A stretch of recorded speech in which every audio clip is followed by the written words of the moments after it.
There was a report in Politico on Tuesday that the former Chief of Staff, Ron Klain, was teeing off on the president's, talking about bridges all the time when he's out on the campaign trail and not talking enough about the prices that people are paying.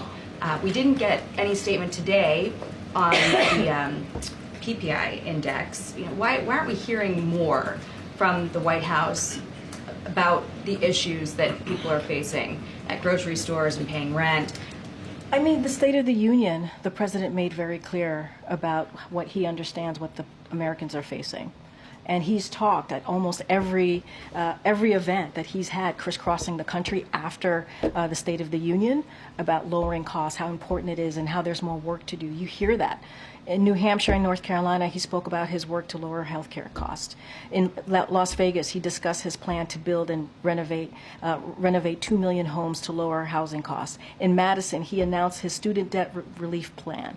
He also spoke with Senator Sanders just last week about his progress lowering costs for prescription drugs and inhalers. This week, he spoke about plans to lower costs for child care, home health care, elder care. He talks about lowering costs almost every event. I just laid out the events that he did in March and in early April about how he's making sure that the number one economic concerns that Americans have are lowering costs. And just like Ron said this. He said that the president has been, he believes in what the president has been doing in crisscrossing the country and talking about the State of the Union and talking about how we're going to continue to cut costs for Americans and making sure that we do not give big tax giveaways to corporations. That's what Republicans are talking about. They put out their budget, and their budget is to cut Social Security, Medicare, Medicaid. That's what they want to do.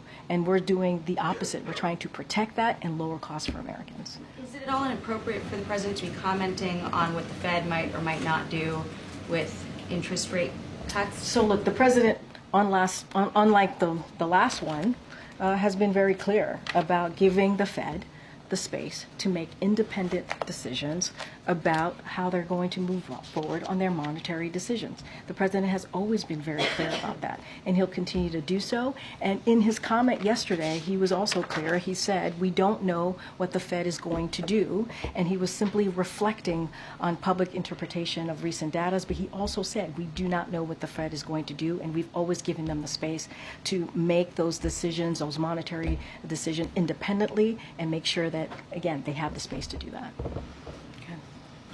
There's been some discrepancies between what Israel is saying in terms of the number of trucks getting into Gaza that are full of aid versus some other aid groups, including the United Nations. So how is the White House exactly measuring what good progress is? So, look, I'm not going to get into the nitty-gritty here. I will leave it up to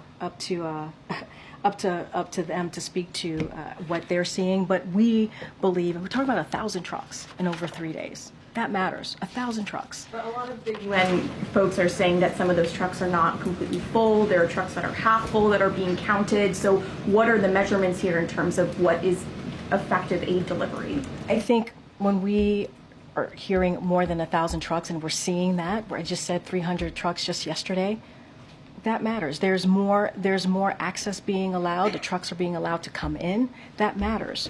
And so, look, that's what we're continuing to see. We believe that Israel is keeping their promise. There's more work to be done, right? We need to see the ports open. We need to see that as well. But we're seeing progress here.